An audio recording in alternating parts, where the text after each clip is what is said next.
ended bloodlessly, but dozens died in a second attempt. The Olympic Games are in South Korea next year. This year, South Koreans fought their way to an election. Street demonstrations and their violent suppression led to demands from Washington for change at the ballot box. Confrontations continued, though, before, during and after the voting. Sri Lanka's civil war sucked in its Indian neighbour. The bus station bomb that killed 100 people in April reflected the bitterness. Indian troops were brought in as peacekeepers and found themselves fighting the Tamils who want a separate state. Our Asia correspondent Brian Barron has reported from all three of those countries. He reports now on the prospects for 88. Despite having at least 40,000 soldiers and policemen in Sri Lanka, the Indians cannot impose a lasting peace. This is an expensive operation, both in terms of the drain on the Indian defence budget and the steady loss of Indian peacekeepers to mines and booby traps planted by Tamil tigers. It seems unlikely the defiant guerrillas will be persuaded to accept political compromise in a way their extreme militants could accept. So the Sri Lankan authorities now talk of long-term residual terrorism. Many fear the protracted terrorist struggle in Ulster is the closest parallel to Sri Lanka's future. Over in East Asia, on the divided Korean peninsula, the Olympics are a national obsession, though the government's recent election win could bring more opposition in the streets to its rule.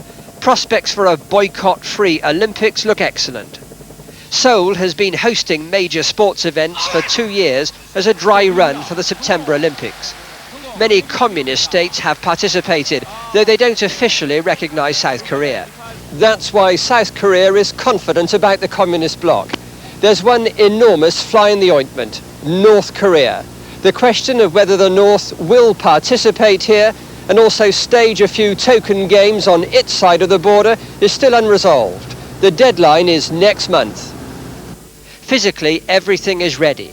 Despite the political tensions, South Koreans want to see trouble-free Olympics. I think the biggest impact is actually the psychological impact of both Koreans and outsiders. Having come and seen Olympics in Korea, they would see Korea in a totally different light, because they will find a major center of culture and business activities in this part of the world about which they have never been really aware of, and they will be rather surprised.